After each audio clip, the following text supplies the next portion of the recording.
Morning came gently through the dungeons. It was totally unlike Gryffindor Tower, where you were forced to sleep with your curtains closed to wake up with the sun baking your eyeballs.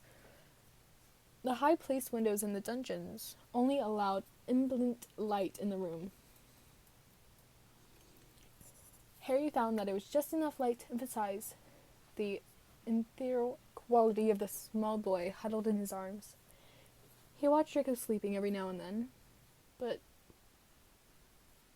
brushing a bit of hair from the boy's eyes, or just petting his softness. He had no idea that his crush from 4 days before would turn into this warm completeness he felt whenever Draco was with him. It was like Draco was meant to be there.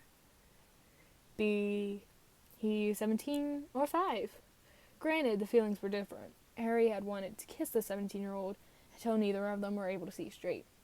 Harry just wanted to protect the 5-year-old, Draco, from anything that might hurt him. But the love was the same. Harry revealed in the miracle that brought the two of them together. The rest of the morning was lazy. Harry eventually crawled out of bed and set out clothes for both himself and Draco before tickling the boy awake. He then had carried the giggling armful down to the showers and cleaned them up. He was pleased to see Draco wasn't nearly as skittish today about showering with him.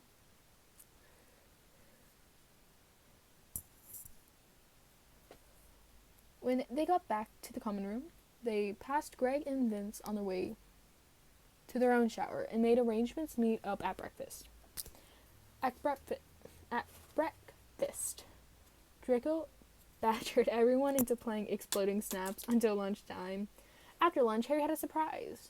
He piggybacked Draco into the pitch. Draco, with wide eyes, spoke to him more of a thanks than words can manage. Harry forbade him to solo ride higher off the ground than a meter or so, but gave in to faring about the longing look Draco gave the sky. Eventually, they tired Greg and Vince out with their insistent flight antics. The two Slytherins headed inside for a snack. Harry and Draco continued to fly, making leaps and spin. Harry even spun them upside down once, though he had a death grip on Draco's waist to ensure his safety. Nearly 2 hours of non-stop flying, Draco had red cheeks and gleaming with excitement, but all good things must come to an end. And so it did, with a frantic plea to be put on the ground, and his tongue held with shame. Harry didn't even need to ask what. Draco's demeanor was telling him everything he needed to know. Harry picked Draco up, ignoring his humiliated squirming, and gently carried him back to the castle. He hugged the little boy to him and murmured a soothing acceptance in his ears until Draco just laid peacefully on his shoulder, tears leaking out of his dull gray eyes. "I'm sorry, Harry," he whispered as Harry pushed the infirmary door open. "Nothing to be sorry about, puppet." He kissed his hair. "We are going to figure out how to fix this for you. All right?" Draco nodded.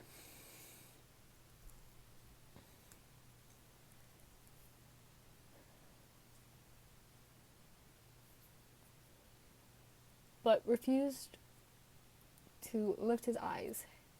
Harry left him standing by the entrance as he stepped inside to speak with Madame Pomfrey. Draco couldn't hear what was being said, but he could just imagine. He remembered what his father had said about his problem. He cringed just thinking about it.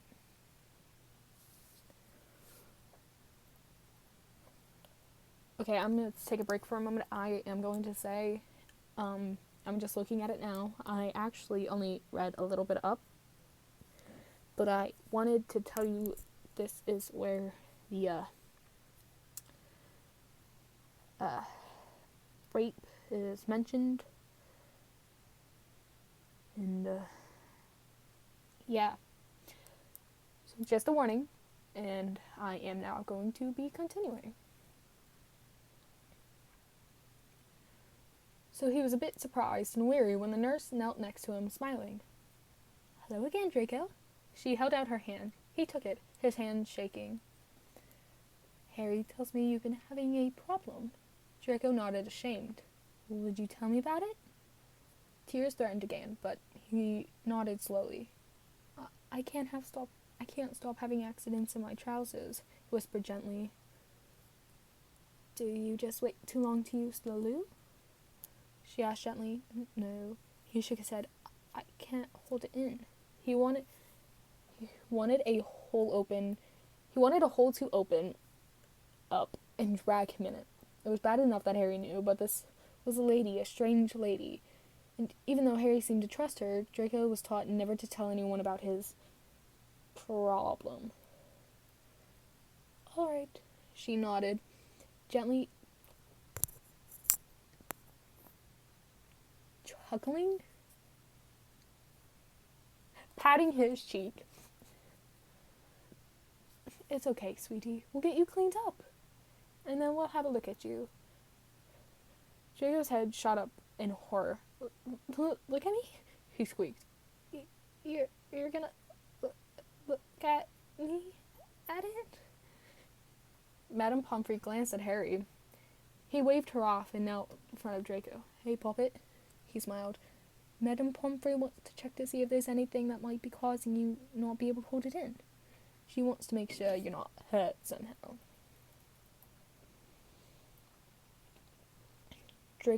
Draco shook his head frantically, his blonde hair whipping around his face. "She can't," he breathed valiantly. "Father said no one can look. He'll be so angry." Draco was barely hanging on. Hysterics were all around the corner. Harry pulled him into an embrace, cuddling the scared child. "Poppet," he murmured as he slowly rocked Draco back and forth. "Your father is, well, he's a bloody, darn it. I mean, Draco, your dad isn't here right now, and you're hurting, and you have a problem that we might be able to fix. But you have to let us try and help you. I'll be here the whole time, I promise, and your father never needs to know, I swear. Okay, please, let us try and help you."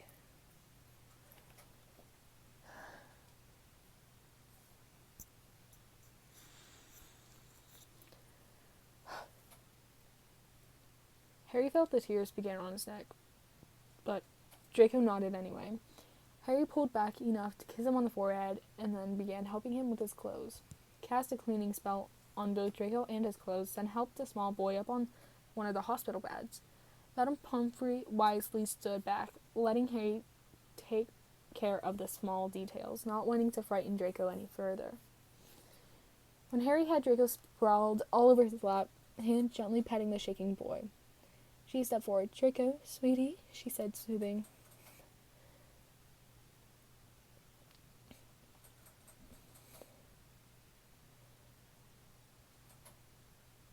"I'm going to touch your backside now, just to get a better look. Is that all right?" Draco shuddered.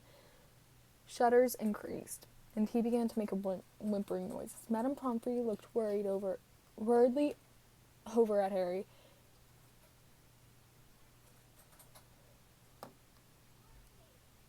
And then looked at the boy's back.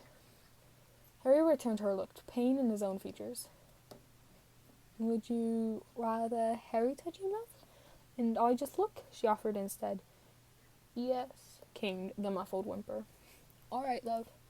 Now, Harry, I need you to hold his cheek so that I can see. I'll be doing some spells, but I don't need to touch him for that. I just need to be able to see." Harry nodded and squeezed his eyes shut briefly before reaching down to spread Draco's cheeks for the nurse to examine.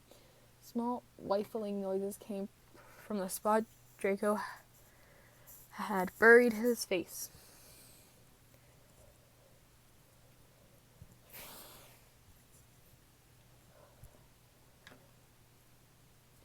But he stopped trembling and quit trying to fight. The nurse frowned upon visual inspection and brought her wand up. Several spells later, she was white with fury. Her final spell caused a muffled squeak from Draco, and he began squirming again. "It's all right, love," Pomfrey called up to him. "I didn't touch you. It was just the magic fixing your inside, so you won't have this problem anymore."